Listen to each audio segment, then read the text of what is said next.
Vous savez donc qu'un des outils que nous allons manier dans notre lancement orchestré, c'est une séquence de contacts avec les prospects.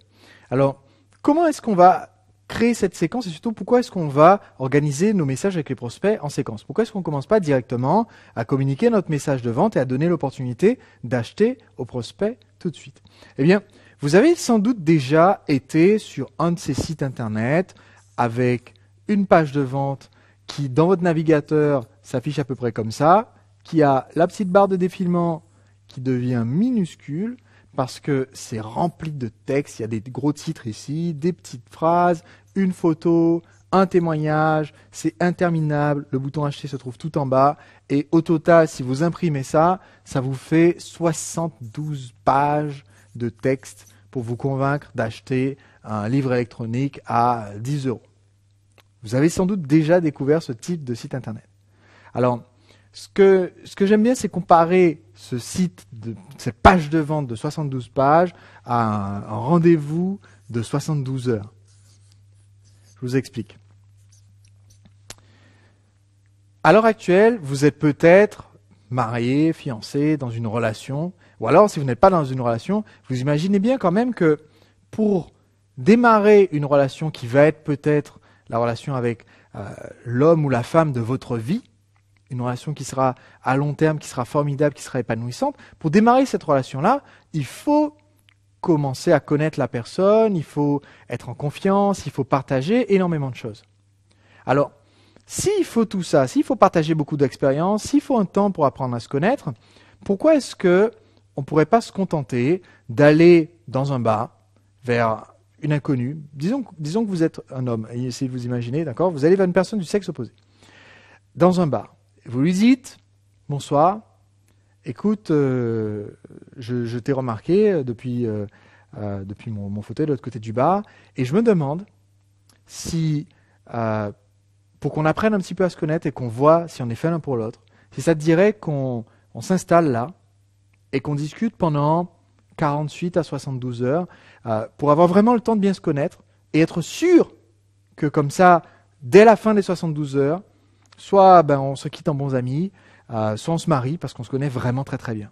Quelle est la chance, à votre avis, le pourcentage de chance que cette approche-là fonctionne vraiment et que vous vous retrouviez comme ça à discuter pendant 72 heures d'une traite pour décider si vous êtes fait l'un pour l'autre? Assez faible.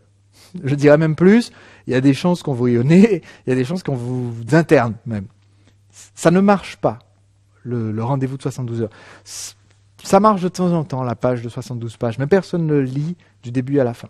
Et c'est pas du tout l'esprit qu'on veut, et c'est pas ce qui va nous créer une relation avec votre prospect. Le but, quand on veut créer notre relation avec la femme de notre vie, l'homme de notre vie, en l'occurrence notre prospect qui va acheter notre produit, donc c'est le produit qui va changer sa vie, le but ici, c'est d'apprendre à créer cette relation. Et pour créer cette relation, il faut que vous vous souveniez de cette phrase-là. Je vais vous demander de la répéter à haute voix pendant que vous regardez la vidéo. La séquence, je vous écoute. La séquence, c'est le secret de la romance. Pour pouvoir séduire votre prospect, il vous faut non pas un rendez-vous de 72 heures, où vous allez vous asseoir face à cette personne du sexe opposé et discuter pendant 72 heures d'affilée. Ce qu'il vous faut, c'est vous voir une fois pour prendre un café. Vous allez peut-être vous voir 1 heure, 2 heures, trouver que le courant passe bien, vous revoir pour une balade dans le parc ou pour aller voir un concert. Passer un moment sympa ensemble, la croiser pendant que vous êtes en train de faire vos courses, discuter, vous retrouver à prendre une glace dans le centre-ville, vous dire tiens mais si vraiment le courant passe bien, l'inviter à votre pendaison de crémaillère parce que vous venez d'emménager, avoir un anniversaire avec des amis, l'emmener, inviter avec vous, que le courant commence à bien passer, vous embrasser, commencer à vivre une relation, un jour décider de vivre ensemble, petit à petit, construire cette relation, et au bout d'un moment, vous aurez atteint votre total de 72 heures, ça se fera peut-être sur 1 mois de temps, peut-être sur 2 mois, peut-être sur 3 mois, mais au bout de ces 72 heures, vous aurez vécu énormément de choses dans plein de lieux différents, et là, vous vous connaîtrez bien, vous aurez vu comment l'autre réagit, et là, effectivement, il n'y a rien à redire, c'est la personne qui me plaît vraiment.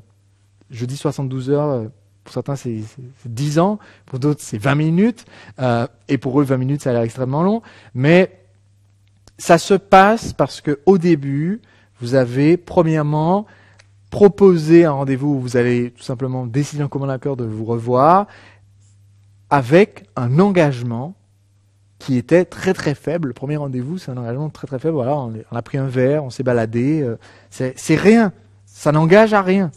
Donc, un lancement, c'est cette même notion. C'est un engagement qui est progressif. Au début, votre prospect, il a juste mis son mail pour recevoir une vidéo. Donc, il s'est engagé, à recevoir des mails de votre part. Bon, c'est pas très engageant, ça. Il n'a pas couru de grands risques, on va dire. Donc, c'est un premier pas dans votre direction. Ensuite, il regarde la vidéo. À la fin de la vidéo, vous lui dites de laisser un commentaire. Il fait un deuxième pas dans votre direction. Il reste encore un petit peu en recul. Après ce deuxième pas, il découvre une autre vidéo, il va la voir, il trouve que c'est génial. Là, il laisse un commentaire, il dit voilà, écoutez, je suis vraiment prêt à acheter ce produit, je vais voir ce que je peux faire parce que ça m'intéresse vraiment. Il fait un vrai troisième pas bien engagé dans votre direction. Et petit à petit, il avance vers vous. Donc pour ça, il faut évidemment que l'engagement se fasse progressivement.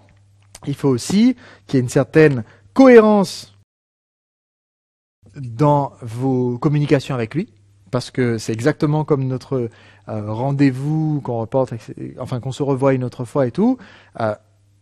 Vous comprenez bien que si la première fois vous avez vu la personne, la première fois que vous l'avez rencontrée, elle avait un certain look, une certaine façon de se comporter. La deuxième fois, elle était complètement hystérique et habillée bobo. La troisième fois, était habillée très strict, très classe, et pas une blague, pas une plaisanterie, pas un sourire, rien. La quatrième fois, voilà, si à chaque fois ça change, vous vous dites, mais à qui je parle là? Il y a un problème.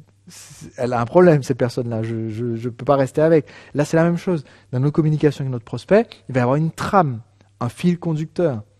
Dans le marketing de lancement orchestré, vous allez le voir dans le module 3, il va y avoir ce qu'on a appelé un mantra, c'est-à-dire une répétition d'éléments clés qui reviennent dans chaque élément de notre pré-lancement et qui font qu'il y a une continuité et que pour le prospect, c'est lisible, c'est facile à suivre, ça a du sens. Et le jour où vous arrivez au moment de la vente, il y a une continuité qui, discrètement, en partant d'un niveau de confiance qui était au plus bas, il ne vous connaît pas du tout, discrètement, pendant que vous étiez en train de donner des conseils, d'apporter de la valeur ajoutée, de répondre aux commentaires, de créer une relation avec le prospect, discrètement, son niveau de confiance en vous a augmenté, et maintenant, on se retrouve dans une situation où il est prêt à acheter. Et ce qu'il vous faut aussi, et ça c'est un point très très important, j'insiste là-dessus, pour un lancement, le but principal d'avoir une mailing list et de communiquer sur cette mailing list, c'est de créer entre vous et votre prospect un lien privilégié. C'est de faire en sorte que votre prospect sente qu'on s'occupe de lui. Donc, quand vous allez publier la première vidéo, et je vous donnerai un petit peu un plan de ce qu'on met dedans. Mais l'idée est la suivante. Quand on publie la première vidéo, le premier élément, les gens le découvrent. Bon, c'est vous qui l'avez publié.